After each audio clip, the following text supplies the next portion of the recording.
hapon na. And then, naisip na ko ang maglaga kong itlog. Sa paglaga ko nun sa itlog, na daw sekreto kay di ba mapusa naman siya, mabuak siya. Sabi sa ugangan sa akong manghod, isulod daw siya plastic. Ibig sina, putuson daw siya plastic. Anyway, kaning duha, kuha ni siya, kanang yung pambaligya, ang kani din sa native, at di ko aram kung bugok or what, ato siya isulod diri. Ato i-try kung tinuod bagid nga dili siya mapusa. Ana. Kay mapusa man siya, mabuak man kung bulag-bulagon na siya kasi mag-ulbo-ulbo ang tubig kung magbukal niya ang force siguro, ang pwersa kung ang pressure sa tubig. So dapat daw sulod siya plastic.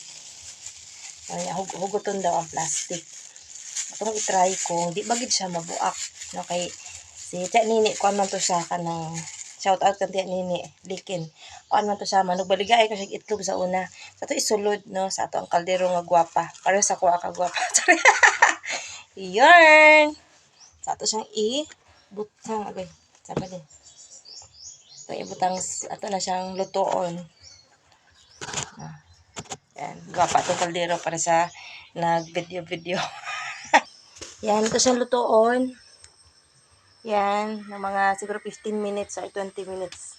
Sa atong i-try, atong check kayo kung di bagid na siya mabuka. Di bagid na siya mabuka ang itlog kung putuson sa plastic. Ngayon nanguhaog lang ka at saris. Taptano. Nanong yan, nag-ready ta diri og tubig atong ibaba dira ang ato ang itlog. So this is it. Okay, init ay. Nakainit man ay. Ay siyempre ay kay gikan gyud siya kalayo di ba kaya mainit hindi siya char. Ito tag kuan bistik.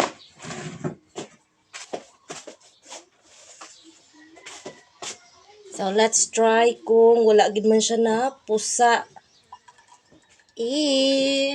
Let us check. Ayan. Why gid man? Tinuod ay na no. Atong buksan na itong plastic bag. Okay. Ito ay.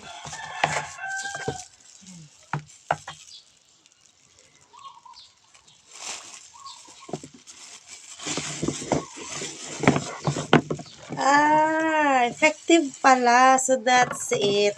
Kung maglutog itlog, para di siya mapusa, putuson siya plastic. Ay, salamat yan, Nini. Oh, perfect.